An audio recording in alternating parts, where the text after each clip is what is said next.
Assalamualaikum warahmatullahi wabarakatuh. Halo semuanya, Ananda kelas 6 yang soleh dan soleha, yang cantik dan ganteng. Apa kabarnya?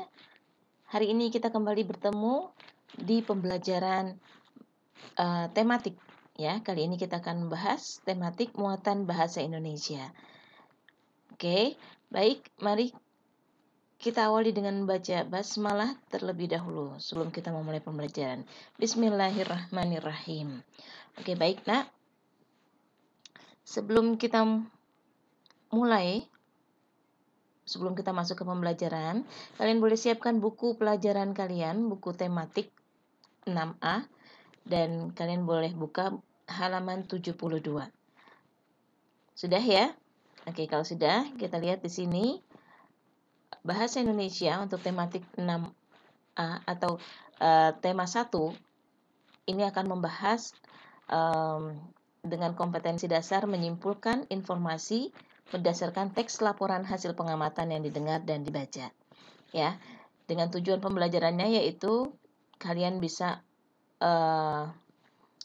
mendapatkan informasi penting dari teks laporan hasil pengamatan. Dan sebelumnya yang kalian juga sudah tahu laporan hasil pengamatan itu apa.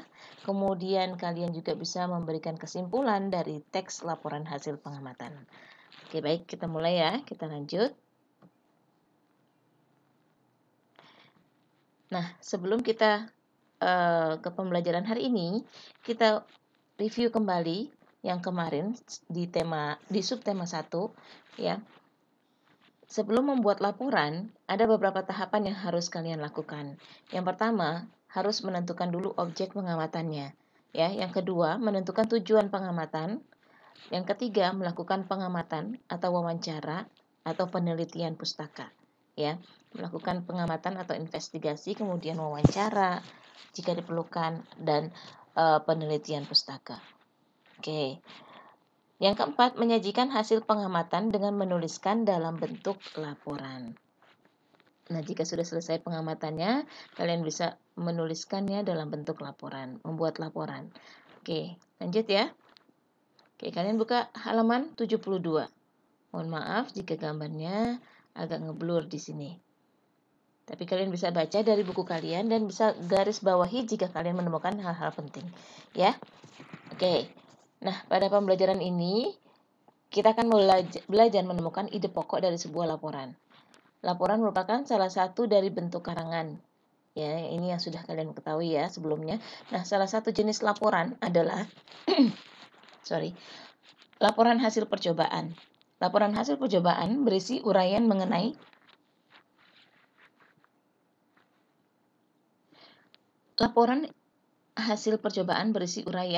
suatu kenyataan atau kejadian yang disengaja.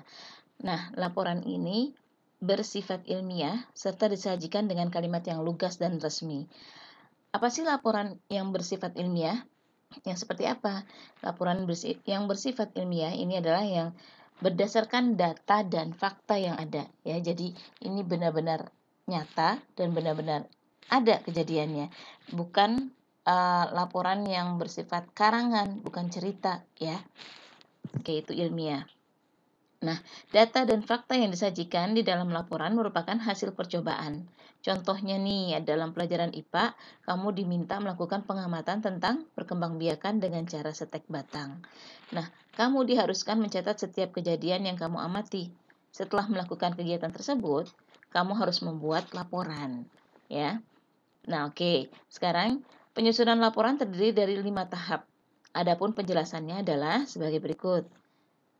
Tahap yang pertama yaitu kalian menentukan dulu topik dan tema. Apa sih topik? Topik adalah permasalahan inti yang akan dijadikan landasan penyusunan laporan. Topik dan tema itu sama ya. Jadi, topik atau tema itu adalah inti dari sebuah laporan yang akan kalian tulis. Tentang apa? Ya. Kemudian tahapan yang kedua yaitu menyusun kerangka laporan. Nah, kerangka laporan ini memuat garis besar isi laporan yang akan disajikan. Jadi garis besarnya ya, misalkan di laporan pertama atau paragraf pertama laporan kalian akan isi tentang objek, tempat, pengamatan atau objek pengamatan ya. Kemudian paragraf kedua kalian akan menulis tujuan pengamatan, paragraf ketiga. Nah, itu seperti itu kerangka laporan ya, sama seperti kerangka karangan. Tahapan yang ketiga, mengumpulkan data. Nah, data yang dibutuhkan untuk menyusun sebuah laporan sebagian besar diperoleh saat melakukan kegiatan penelitian. Yang keempat, mengembangkan kerangka laporan. Setelah tadi kalian susun kerangka laporannya, paragraf 1, paragraf 2, paragraf 3, dan sebagainya.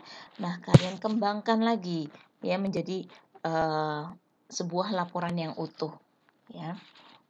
Jadi kalimat yang banyak yang runtut. Nah, data dan fakta yang pendukung dapat disajikan dalam laporan tersebut. Ya. Yang kelima, menentukan judul. Judul memiliki peran penting dalam sebuah tulisan. Dengan membaca judul, kita dapat memperoleh gambaran tentang isi tulisan tersebut. Oke, kita lihat di sini contohnya ya. Oke, di sini lihat. Laporan pengamatan semut. Kalian bisa lihat di buku kalian ya. Judulnya pengamatan semut. Ya, waktu Jumat 14 Februari 2018, tempatnya adalah Rumah Salman, nama pengamat Salman dan Jono, ini kelompok 4 misalkan ya. Kemudian alat dan bahan yang diperlukan ada kaca pembesar. Oke, lanjut. Nah, hasil pengamatannya adalah semut adalah hewan serangga, memiliki banyak jenis. Semut dikenal sebagai serangga sosial karena hidupnya berkoloni dalam sarang-sarang yang teratur beranggotakan ribuan semut. Nah, ini seperti ini ada 1, 2, 3 paragraf. Nah, di bawah laporan tersebut ada kesimpulan. Ya, kesimpulannya adalah setelah kalian baca di sini. Oke, kita lanjut bacanya ya. Anggota koloni terbagi menjadi semut pekerja, semut penjaga, semut pejantan, dan ratu semut. Ukuran tubuh semut relatif kecil, tapi ia mampu menopang beban dengan berat yang jauh lebih besar dari berat badannya sendiri. Tubuh semut terdiri atas 3 bagian, yaitu kepala, dada, dan perut. Semut memiliki 2 antena di bagian kepala. Pada beberapa jenis memiliki sayap pada punggungnya. Nah, semut memiliki kerjasama yang tinggi satu sama lain. Walaupun memiliki penglihatan yang buruk, mereka menggunakan antena sebagai alat berkomunikasi satu sama lain. Semut selalu terlihat berjalan beriringan, saling bekerja sama untuk menemukan makanan, kemudian membawanya ke sarang. Ada 3 paragraf di sini dan setiap paragraf pasti mempunyai ide pokok, ya, gagasan utamanya. Kalau yang pertama, paragraf pertama ini kalian bisa lihat di sini menjelaskan tentang semut, ya, pengertian semut atau menjelaskan tentang apa itu semut, ya. Yang kedua, paragraf kedua, ide pokoknya apa? Nah, di sini dijelaskan. Di paragraf 2 ini dijelaskan ukuran semut, ya, ukuran tubuh semut. Ya, ukurannya relatif kecil, kemudian terdiri atas 3 bagian, yaitu kepala, dada, dan perut. Oke, paragraf ketiga di sini terlihat ya. Oke, jadi di paragraf ketiga ini bisa dilihat ya. Ini bercerita tentang kehidupan semut, ya. Semut ini memiliki kerjasama yang tinggi satu sama lain dan menggunakan antena untuk komunikasi. Kemudian kalau berjalan selalu beriringan, saling bekerja sama untuk menemukan makanan, kemudian membawanya ke sarang. Ya, oke. Nah, dari ketiga paragraf ini kalian bisa membuat kesimpulan. Apa sih kesimpulan? Kesimpulan itu adalah hasil dari gagasan-gagasan yang ada di sini. Nah, tadi kalian sudah lihat kan, sudah dengar tadi Bu Aya kasih ide pokok dari setiap paragraf tersebut. Nah, dari ketiga ide pokok tersebut tadi yang Bu sebutkan, kalian buat kesimpulan. Jadilah kesimpulannya seperti ini. Semut adalah termasuk hewan serangga. Oke, pengertiannya ya. Semut adalah hewan serangga yang berukuran kecil. Dijelaskan nih ide pokok yang kedua. Yang berukuran kecil tetapi kuat menanggung beban. Nah, yang terakhir, semut hidup berkoloni dan memiliki kerjasama yang tinggi. Oke, paham ya? Oke, kita lanjut. Kita lanjut ke halaman berikutnya. Halaman berikutnya adalah halaman 88. Kalian boleh buka buku kalian halaman 88. Nah, di sini dilihat, kalian bisa lihat ya. Ini hanya pengulangan saja. Kalian bisa lihat di sini contoh laporan hasil pengamatan tanaman melati. Objek pengamatannya yaitu tanaman melati, ya. Kemudian hasil pengamatannya kalian bisa lihat di sini dia membuat jadi 2 paragraf ya.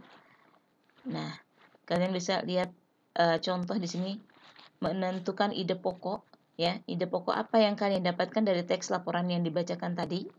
Nah, didapatlah di sini. Yang pertama adalah ide pokoknya melati adalah tanaman bunga hias. Pengertian melati ya.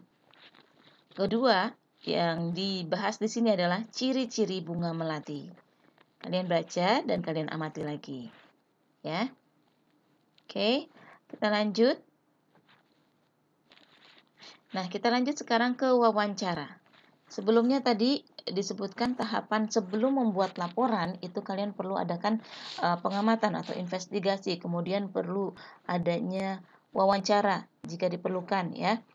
Oke, nah wawancara apa sih yang dimaksud dengan wawancara? Wawancara adalah percakapan antara 2 orang atau lebih dan berlangsung antara narasumber dan pewawancara. Narasumber apa? Siapa yang tahu narasumber? Narasumber adalah orang yang mempunyai informasi, orang yang memiliki informasi, yang memiliki informasi yang dibutuhkan oleh pewawancara. Oke, nah wawancara dilakukan dengan cara penyampaian sejumlah pertanyaan dari pewawancara kepada narasumber. Nah, tujuan dari wawancara adalah untuk mendapatkan informasi yang tepat dari narasumber yang terpercaya. Oke, kalian bisa lihat di buku kalian. Di sini ada contoh teks wawancara, ya. Di sini ada pewawancara dan ada narasumbernya. Oke, kalian bisa lihat narasumbernya ini karena di sini tentang pencemaran lingkungan, narasumbernya pasti yang berhubungan dengan lingkungan, yang paham tentang lingkungan tersebut, ya. Oke, kalian bisa lihat, baca lagi di buku kalian ya.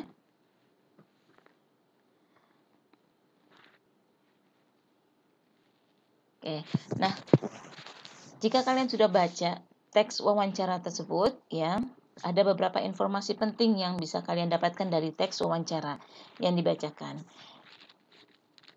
Ya, informasi penting dari teks wawancara di atas adalah yang pertama, kebersihan sangat penting karena dengan kita menjaga kebersihan secara tidak langsung kita juga menjaga kesehatan diri kita dan lingkungan yang ada di sekitar kita.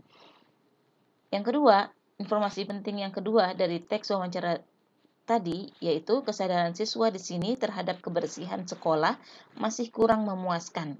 Bisa kita lihat dari kebersihan yang ada di kelas masing-masing. Sampah kertas dan pasir masih banyak berserakan di lantai, padahal jadwal piket sudah dibagikan tiap kelas. Yang ketiga, harusnya kalian baca ya, karena karena kalau Bu Oya baca itu waktunya akan panjang sekali, jadinya kalian nanti baca lagi teks wawancara tersebut. Jadi nanti kalian bisa pahami lagi informasi-informasi penting yang bisa kamu dapatkan dari teks wawancara tersebut. Yang ketiga, informasi yang didapat dari teks wawancara tadi adalah yang berperan untuk menjaga kebersihan seharusnya semua murid dan guru yang ada di sekolah. Nah, selain itu, memulai dari diri sendiri untuk membiasakan kebersihan baik di rumah maupun di sekolah. Nah, setelah kalian peroleh informasi penting ya dari wawancara tersebut, baru bisa diambil kesimpulan dari teks wawancara di atas, yaitu kebersihan sangat penting. Dengan kita menjaga kebersihan secara tidak langsung, kita juga menjaga kesehatan diri dan lingkungan di sekitar kita. Kesadaran siswa di sini terhadap kebersihan sekolah masih kurang memuaskan. Hal itu ditunjukkan dengan masih banyaknya sampah berserakan di lantai meskipun jadwal piket sudah ada. Pihak yang berperan untuk menjaga kebersihan sekolah seharusnya semua murid dan guru yang ada di sekolah. Nah, jadi untuk membuat kesimpulan, kalian harus cari dulu informasi penting dari teks wawancara yang ada, ya. Nah, setelah kalian buat informasi pentingnya seperti ini, poin-poinnya, baru kalian bisa membuat kesimpulan. Ya, paham ya? Oke. Oke, I think that's it for today. Terima kasih. Cukup sekian untuk pembelajaran tematik muatan bahasa Indonesia hari ini. Untuk tugasnya nanti ditulis di grup ya. Oke. Thank you very much for your attention. Terima kasih. Let's say together hamdalah. Alhamdulillahirabbil alamin. Wassalamualaikum warahmatullahi wabarakatuh.